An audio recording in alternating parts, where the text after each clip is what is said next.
समायोजन के आए हुए प्रश्न हैं समायोजन और कुसमायोजन के। देखिए, निम्नलिखित में से कौन सा कमजोर मानसिक स्वास्थ्य का लक्षण नहीं है? तो भावनात्मक अस्थिरता, निर्णय लेने की योग्यता का अभाव, काल्पनिक दुनिया में रहना, समायोजन की योग्यता। समायोजन की योग्यता कमजोर मानसिक स्वास्थ्य लक्षण नहीं है। निम्न में से कौन सा कुसमायोजन का सामाजिकरण नहीं है? समाज में प्रचलित अन्याय, निर्योग्यता, विद्यालय का दोषपूर्ण वातावरण, सांप्रदायिक तनाव। तो निर्योग्यता कुसमायोजन का सामाजिक कारण नहीं है। निर्योग्यता कुसमायोजन का सामाजिक कारण नहीं है। बालकों के व्यक्तित्व के सामंजस्यपूर्ण विकास के लिए अभिभावकों को क्या चाहिए? घर पर अनुकूल वातावरण प्रदान करना। बालकों के व्यक्तित्व के सामंजस्यपूर्ण विकास के लिए अभिभावकों को क्या चाहिए? घर पर अनुकूल वातावरण प्रदान करना। निम्नलिखित में से कौन से अच्छे समायोजन की विशेषता नहीं है?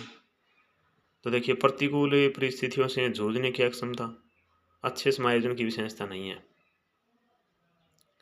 महत्वपूर्ण गलतियां खोजने की अभिवृत्ति, अपनी शक्तियों और सीमाओं का ज्ञान, आकांक्षाओं का पर्याप्त स्तर, प्रतिकूल परिस्थितियों से जूझने की अक्षमता ये अच्छे समायोजन की विशेषता नहीं है। सभी मानसिक रक्षात्मक समायोजन युक्तियों में से कौन सी युक्ति सर्वाधिक उन्नत, अत्यंत विकसित और रचनात्मक निर्माणात्मक युक्ति है? तो उदात्तीकरण या शोधन। सभी मानसिक रक्षात्मक समायोजन युक्तियों में से उदात्तीकरण या शोधन युक्ति सर्वाधिक उन्नत, अत्यंत विकसित और रचनात्मक निर्माणात्मक युक्ति है। जब एक कर्मचारी अपने अधिकारी पर गुस्सा प्रदर्शित नहीं कर पाता है तो वह घर आने के बाद इसे अपनी पत्नी और बच्चों को व्यक्त करता है। यह उदाहरण किस प्रकार की रक्षा युक्ति को दर्शाता है? तो विस्थापन को। समायोजन के संदर्भ में निम्न में से कौन सा कथन गलत है? तो ये संतुलन प्रदान करता है, सही है। समस्या का समाधान करता है, सही है। ये निरंतर चलने वाली प्रक्रिया नहीं है, ये निरंतर चलने वाली प्रक्रिया ये नहीं है, ये गलत है। समायोजन की अनुपस्थिति में व्यक्ति तनाव, संघर्ष और चिंताओं से घिरा रहता है, सही है। जो बालक अपने विद्यालय में अच्छा कार्य नहीं करते हैं प्राय अपने अध्यापकों की आलोचना करते हैं। समायोजन की यह यांत्रिकी क्या कहलाती है? प्रक्षेपण। जो बालक अपने विद्यालय में अच्छा कार्य नहीं करते हैं प्राय अपने अध्यापकों की आलोचना करते हैं। समायोजन की यह यांत्रिकी कहलाती है प्रक्षेपण। समायोजन प्रक्रिया के दौरान विद्यार्थीगण बहुत से विरोधाभासी परिस्थितियों से गुजरते हैं।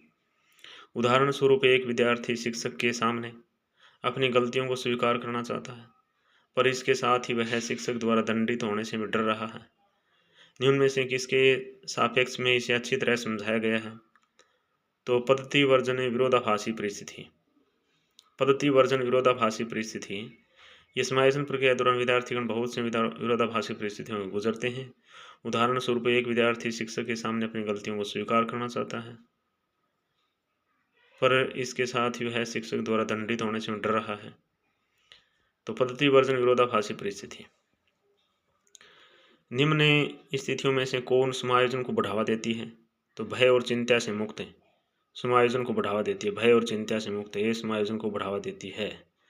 अच्छे समायोजन की विशेषता है सहनशीलता। अच्छे समायोजन की विशेषता है। निम्न में से कौन सी रक्षात्मक युक्ति नहीं है? तो क्षतिपूर्ति है, तादात्म्य है, औचित्य स्थापना है, साचर्य नहीं है। व्यक्तित्व समायोजन की प्रत्यक्ष विधि है क्या? बाधा निराकरण। व्यक्तित्व समायोजन की प्रत्यक्ष विधि क्या है? बाधा निराकरण है। निम्न में से कौन सा तनाव को कम करने का प्रत्यक्ष ढंग है? तो विश्लेषण और निर्णय, रुकावट को दूर करना, दूसरे लक्ष्यों का प्रतिस्थापन, उदात्तीकरण। उदात्तीकरण तनाव को कम करने का प्रत्यक्ष ढंग है। उदात्तीकरण तनाव को कम करने के अप्रत्यक्ष ढंग कहलाते हैं क्या? रक्षात्मक यांत्रिकता। तनाव को कम करने के अप्रत्यक्ष ढंग कहलाते हैं रक्षात्मक यांत्रिकता। अंगूर खट्टे हैं, इसका उदाहरण है क्या? युक्तिकरण का उदाहरण है। तनाव को कम करने का अप्रत्यक्ष तरीका कौन सा है? लक्ष्यों का प्रतिस्थापन करना, बाधाओं को दूर करना, विश्लेषण और निर्णय। उदात्तीकरण यह अप्रत्यक्ष तरीका है। एक विद्यार्थी बीएड प्रवेश परीक्षा देता है और असफल रहता है, वह सबसे कहता है मैं अध्यापक बनना ही नहीं चाहता। ये उदाहरण है किसका? युक्तिकरण का। एक 8 वर्षीय बालक अपने छोटे भाई की तरह घुटने के बल चलता है, ये उदाहरण है प्रतिगमन का। जब किसी व्यक्ति के समक्ष दो धनात्मक लक्ष्य उपलब्ध हों परंतु वह दोनों को प्राप्त करने की स्थिति में नहीं है तो उस द्वंद्व को क्या कहते हैं? ग्राह्य ग्राह्य द्वंद्व कहते हैं। ग्राह्य ग्राह्य द्वंद्व कहते हैं। ऐसी सुरक्षा प्रक्रिया जिसके अंतर्गत कोई व्यक्ति अपने विचारों एवं क्रियाओं को दूसरे व्यक्ति के अनुरूप बनाने का प्रयत्न करता है कहलाती है क्या? तादात्म्यकरण। ऐसी सुरक्षा प्रक्रिया जिसके अंतर्गत कोई व्यक्ति अपने विचारों और क्रियाओं को दूसरे व्यक्ति के अनुरूप बनाने का प्रयत्न करता है कहलाती है तादात्म्यकरण। निम्नलिखित में से कौन सा कुंठा उत्पन्न होने का आंतरिक कारक है? शारीरिक असामान्यता। शारीरिक असामान्यता कुंठा उत्पन्न होने का आंतरिक कारक है। कुसुमायोजन से तात्पर्य है क्या? बालक और उसके वातावरण में असंतुलन, स्वार्थी व असामाजिक होना, संवेगात्मक असंतुलन, उपरोक्त सभी कुसुमायोजन से तात्पर्य है। एकांत प्रिय व शर्मीले छात्रों के समायोजन हेतु अध्यापक के रूप में आप क्या करेंगे? तो विभिन्न प्रतियोगिताओं में भाग लेना तो प्रेरित करेंगे। एकांत प्रिय व शर्मीले छात्रों के समायोजन हेतु अध्यापक के रूप में आप क्या करेंगे? विभिन्न प्रतियोगिताओं में भाग लेने तो प्रेरित करेंगे। एक मानसिक रूप से स्वस्थ व्यक्ति हर नई स्थिति समझता है। मानसिक स्वस्थ व्यक्ति अच्छी प्रकार से समायोजित हो सकता है। सही है। निम्नलिखित में से कौन सा एक भली भांति समायोजित व्यक्ति का गुण नहीं है? तो अपनी अच्छाइयों और कमजोरियों का ज्ञान, अपने आप को और दूसरों को सम्मान देना, हालातों से संघर्ष करने की क्षमता, आलोचक तथा दोष निकालने की प्रकृति होना एक भली भांति समायोजन व्यक्ति का गुण नहीं है। समायोजन की समस्या के कारक हैं तनाव, दुश्चिंता, कुंठा, उपरोक्त सभी। कौन सा संतुलित समायोजन का क्षेत्र नहीं है? अच्छा शारीरिक स्वास्थ्य, सांवेगिक संतुलित, अवधान की मांग, कार्य कुशलता। तो अवधान की मांग एक संतुलित समायोजन का क्षेत्र नहीं है। कुसमायोजित व्यक्ति कहलाते हैं जो अधिकतर अनुचित ढंग से द्वंद्वात्मक स्थिति का सामना करते हैं, समाज विरोधी गतिविधियों में सहभागिता करते हैं, द्वंद्व को दूर करने में असमर्थ होते हैं। उपरोक्त भी तनाव को कम करने तथा अंतर द्वंद्व को सुलझाने के प्रत्यक्ष तरीकों में शामिल नहीं है। रुकावट को नष्ट या दूर करना, दूसरा रास्ता निकालना, दूसरे लक्ष्यों का प्रतिस्थापन करना, अनिर्णय। देखिए, अनिर्णय तनाव को कम करने तथा अंतर द्वंद्व को सुलझाने के प्रत्यक्ष तरीकों में शामिल नहीं है, अनिर्णय नहीं है। कुसमायोजन परिणाम है किसका? कुंठा का, तनाव का, संघर्ष का। उपरोक्त सभी का। एक छोटा बालक है, जिसे उसके एक साथी ने पीटा है, घर लौटने पर उसके छोटे भाई को लात लगाता है। ये बालक जो प्रतिरक्षा युक्ति का उपयोग कर रहा है कहलाती है क्या? प्रतिस्थापन कहलाती है। प्रतिस्थापन। दमन एवं समन प्रकार हैं रक्षा युक्ति के।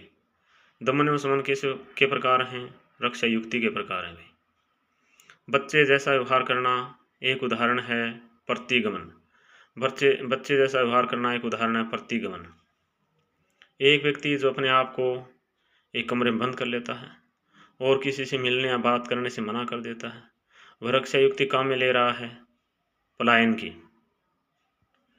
इनमें से किसका संबंध है मूल दुश्चिंता और मूल शत्रुता के संप्रदायों से है? क्रेन हॉर्नी के संबंध। क्रेन हॉर्नी का संबंध मूल दुश्चिंता और मूल शत्रुता के संप्रदायों से है। सृजनशीलता के पोषण हेतु एक अध्यापक को अपने विद्यार्थियों को रखना चाहिए, कार्य केंद्रित रखना चाहिए। जब बच्चे की दादी बच्चे को उसकी माँ की गोद से लेती है तो बच्चा रोने लगता है। बच्चा किसके कारण रोता है? संवेगात्मक दुश्चिंता के कारण रोता है। जब बच्चे की दादी बच्चे को उसकी माँ की गोद से लेती है तो बच्चा रोने लगता है। बच्चा किसके कारण रोता है? संवेगात्मक दुश्चिंता के कारण। एरिक्सन के अनुसार आप अपना व्यक्तित्व समायोजन नहीं कर सकते यदि आप अपने आप को नियंत्रित करने में असमर्थ हैं।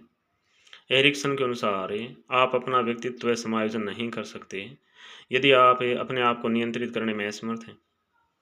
निम्न में से कौन सा तरीका प्रत्येक समायोजन का है? प्रक्षेपण, दमन, प्रतिगमन, लक्ष्यों का प्रतिस्थापन ये प्रत्येक समायोजन का है। परामर्श का उद्देश्य है परामर्श का उद्देश्य देखिए बच्चे को समझना, बच्चे की कमियों का कारण पता करना, बच्चे के समायोजन में सहायता प्रदान करना, उपरोक्त विपरोक्त भी। व्यक्तित्व स्थायी समायोजन है पर्यावरण के साथ, जीवन के साथ, प्रकृति के साथ, ये सभी। भावात्मक रूप से एक संतुलित छात्र कक्ष में अपने सहपाठियों से मैत्रीपूर्ण सह संबंध रखता है। भावात्मक रूप से एक संतुलित छात्र कक्ष में अपने सहपाठियों से मैत्रीपूर्ण सह संबंध रखता है। समायोजन शिक्षा का मुख्य कार्य क्या है? विद्यालय में आने वाले बच्चों को विद्यालय में लाना, विशेष आवश्यकता वाले बच्चों को मुख्य धारा में लाना, विशेष व सामान्य बच्चों को साथ साथ पढ़ने की सुविधा देना, उपरोक्त विपरोक्त भी। निम्नलिखित में से कौन सा मेल सही नहीं है? अंतर्मुखी स्वयं अपने आप में रहना, प्रक्षेपणे अपनी गलती दूसरों पर डालना, युक्तिकरण अपना गुस्सा दूसरों पर उतारना, युक्तिकरण अपना गुस्सा दूसरों पर उतारना ये सही नहीं है। प्रतिगमने पुरानी आदतों में लौटना सही है। कुछ लोगों का कहना है कि जब बालकों को गुस्सा आता है तो वह खेलने के लिए चले जाते हैं, जब वह पहले से अच्छा महसूस नहीं करते हैं। उनके व्यवहार में निम्नलिखित में से कौन सा प्रतिरक्षा तंत्र प्रतिलक्षित है? तो पृथकरण। कुछ लोगों का कहना है कि जब बालकों को गुस्सा आता है तो वह खेलने के लिए चले जाते हैं, जब तक ये पहले से अच्छा महसूस नहीं करते। उनके व्यवहार में निम्नलिखित में से कौन सा प्रतिरक्षा तंत्र प्रतिलक्षित है? पृथकरण। एक छोटे कद की लड़की ऊंची एड़ी के जूते पहनकर लंबी दिखना चाहती है। उसने निम्न में से किस रक्षा युक्ति का प्रयोग किया है? अक्षतिपूर्ति का प्रयोग किया है। मानसिक थकान का लक्षण है ध्यान का केंद्रित न होना, मानसिक थकान का लक्षण है। भग्नाशा का सबसे बड़ा आंतरिक कारण है मानसिक संघर्ष, भग्नाशा का सबसे बड़ा आंतरिक कारण है।